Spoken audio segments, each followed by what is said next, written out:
Hello, my name's Tony. Welcome to Edinburgh. Let me show you something. Today we are going to talk about the lost gates to Edinburgh. So just in case you don't know, Edinburgh used to be a walled-in city. So the majority of it was surrounded by a wall. Most of that wall was called the Flodden wall, which you might have heard of.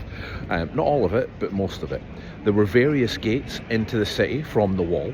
One of them, for example, the Cowgate. Makes sense, doesn't it?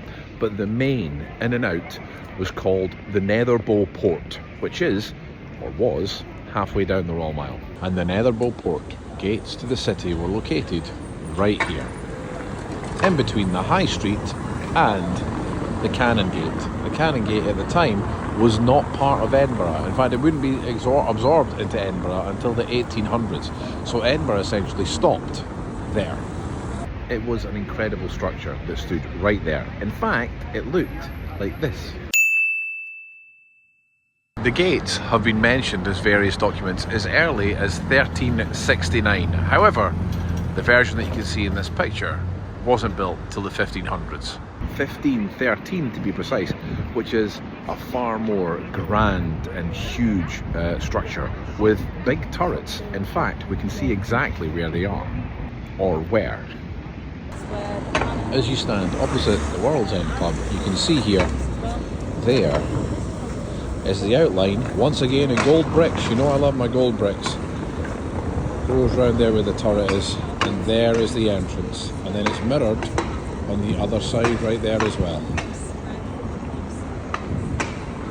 Gates, of course, were for defence, although they weren't great at that. But what they were good at was controlling the flow of goods in and out in the city. And anyone that did come in and out had to pay a toll. Most importantly, the people that wanted to go out. In fact, a lot of people who lived inside Edinburgh ended up staying in the walls their entire life because they couldn't afford to pay the toll to go outside. And the same for a lot of people who lived right here on the Cannon Gate.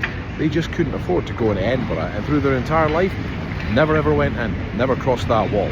So for the people inside Edinburgh, this really was the end of the world.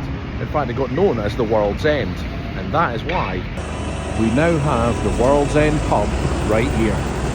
Unfortunately, the demolition of the gates happened in around about 1764 because they felt it was just hindering the flow of things in and out of the city, because it was far smaller than the street we've got here now. But truthfully, it's a loss. In my opinion, it's a loss.